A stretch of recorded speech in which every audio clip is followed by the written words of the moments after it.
नमस्कार दोस्तों, कैसे हैं आप सब। उम्मीद है अच्छे होंगे। मैं हूं मोहम्मद अहमद और आज हम एक ऐसे देश के बारे में बात करेंगे जो शायद दुनिया का सबसे अलग थलग देश है।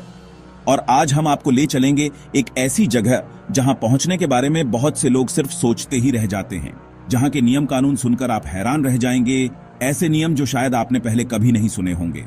उत्तर कोरिया, एक ऐसा देश जो अपनी गोपनीयता और अलग थलग रहने की नीति के लिए जाना जाता है। सोचिए, एक देश जहां आपकी हेयर स्टाइल से लेकर आपके कपड़ों तक हर चीज सरकार के द्वारा तय की जाती है।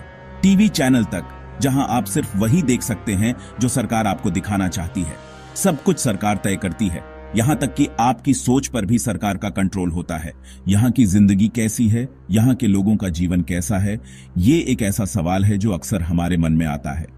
लोग किन पाबंदियों में जीते हैं और उन पाबंदियों का उनकी जिंदगी पर क्या असर पड़ता है, और सरकार कैसे हर चीज पर कंट्रोल रखती है, कैसे लोगों की हर गतिविधि पर नजर रखी जाती है।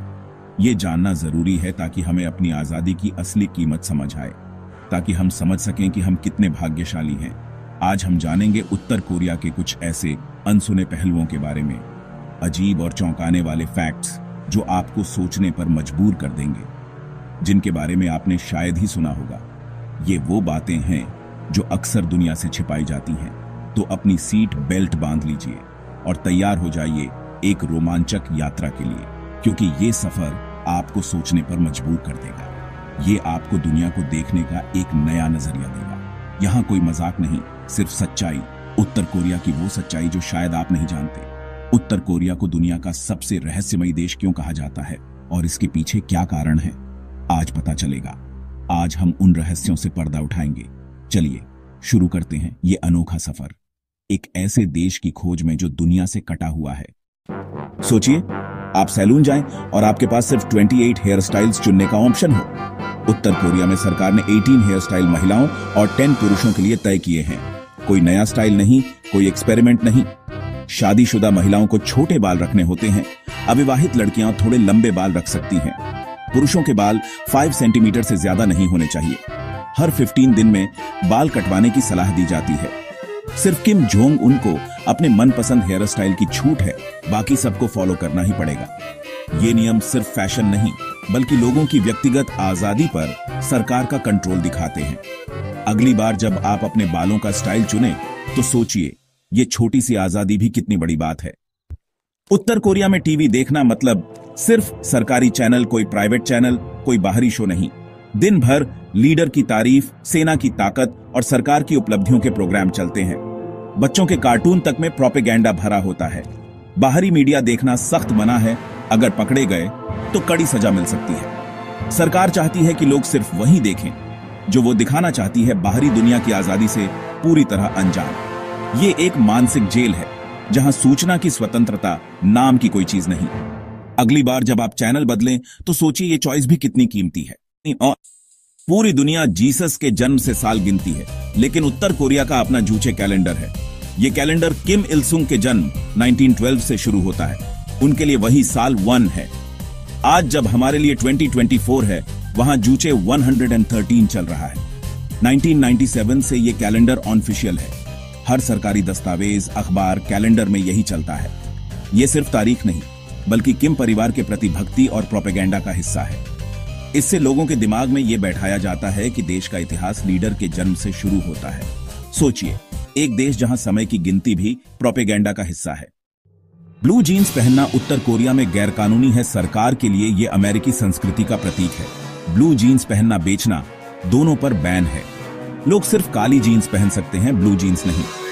विदेशी पर्यटकों को भी सलाह दी जाती है कि ब्लू जीन्स न पहने, खासकर स्मारकों पर। कपड़ों पर अंग्रेजी या बहुत फैशनेबल डिजाइन भी पसंद नहीं किए जाते।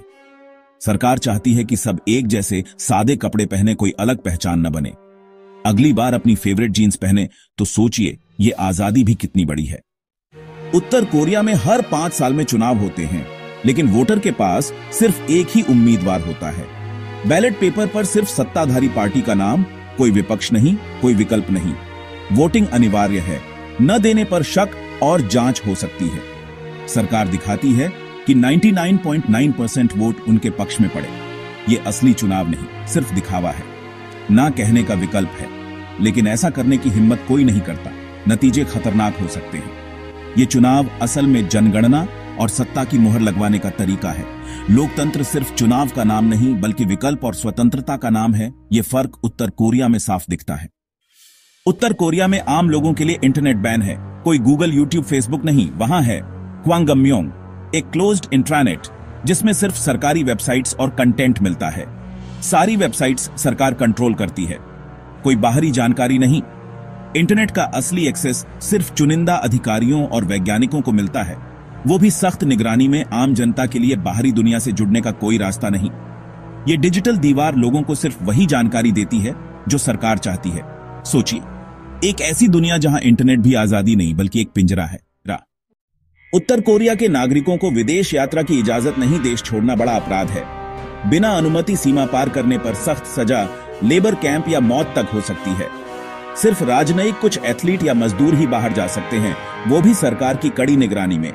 अक्सर उनके परिवार के किसी सदस्य को देश में ही बंधक बना लिया जाता है। बाहर काम करने वाले मजदूरों की कमाई का बड़ा हिस्सा सरकार ले लेती है। यह सब दिखाता है कि सरकार अपने नागरिकों पर कितना कम भरोसा करती है।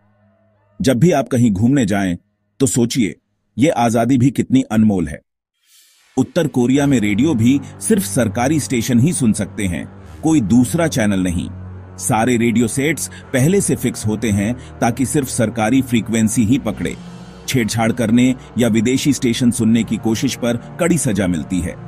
रेडियो पर दिन भर वही प्रोपेगेंडा, लीडर की तारीफ, देशभक्ति के गीत और पश्चिमी देशों के खिलाफ बातें। सीमावर्ती इलाकों में कुछ लोग चोरी छिपे विदेशी सिग्नल पकड़ने की कोशिश करते हैं, लेकिन यह बहुत जोखिम भरा है।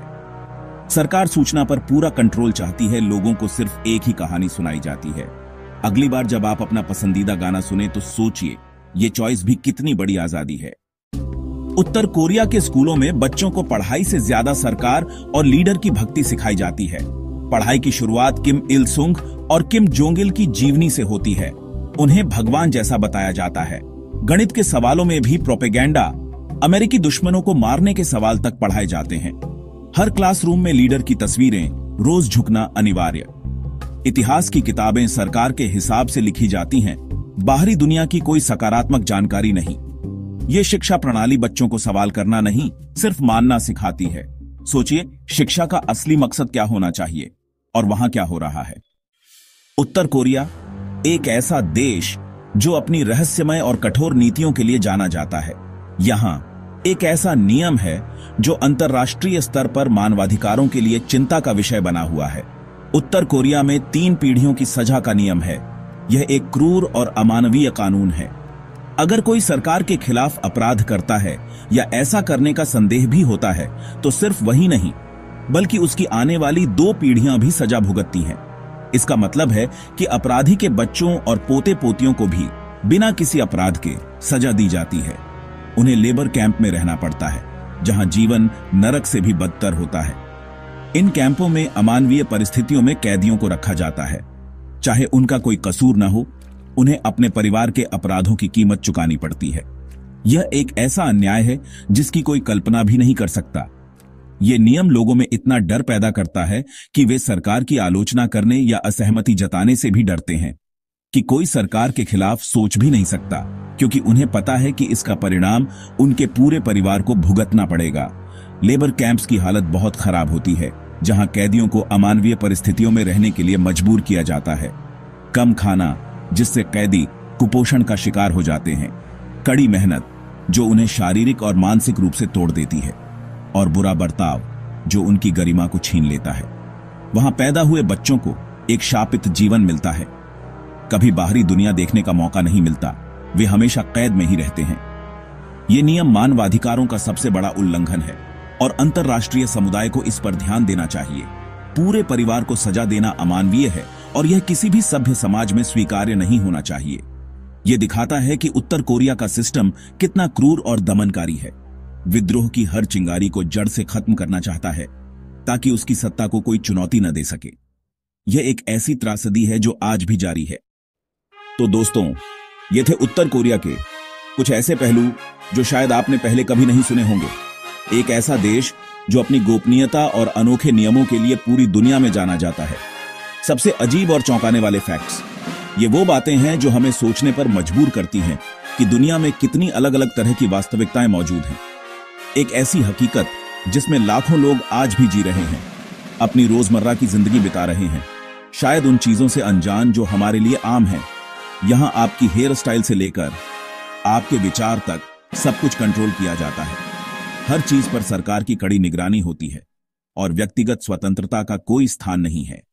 ये बातें हमें अपनी आजादी की असली कीमत समझाती हैं। हमें एहसास होता है कि हम कितने भाग्यशाली हैं कि हमें अपने विचार व्यक्त करने और अपनी पसंद के अनुसार जीवन जीने की स्वतंत्रता है। वो छोटी छोटी चीजें जिन्हें हम फॉर ग्रांटेड लेते हैं, जैसे कि इंटरनेट का इस्तेमाल करना, किताबें पढ़ना या अपनी पसंद के कपड़े पहनना, असल में बहुत बड़ी नेमत है। ये वो चीजें हैं जो हमारे जीवन को समृद्ध और सार्थक बनाती हैं। हमारा मकसद किसी देश को नीचा दिखाना नहीं, बल्कि उस सिस्टम की सच्चाई बताना है। हम चाहते हैं कि लोग जागरूक हों और दुनिया के अलग अलग हिस्सों में हो रही घटनाओं के बारे में जानें।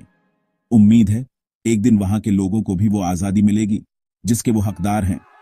हर इंसान को सम्मान और स्वतंत्रता के साथ जीने का अधिकार है।